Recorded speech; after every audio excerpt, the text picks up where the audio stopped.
Bueno, pues muy bien. Ahora el equipo está bastante bien desde que hemos ganado desde el Burgos, que hemos pillado el modelo de juego que nos conviene.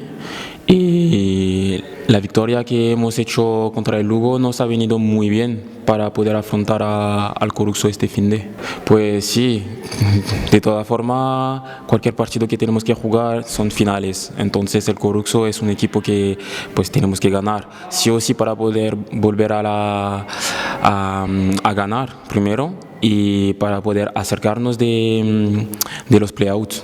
Bueno, ya tengo muchas ganas de poder ayudar al equipo este finde porque el finde pasado no he podido jugar, pero no pasa nada, entonces voy a dar todo este finde y pues si no con el vestuario muy bien, desde que he llegado los compañeros muy bien, es un vestuario muy sano y me gusta mucho el ambiente que tenemos aquí.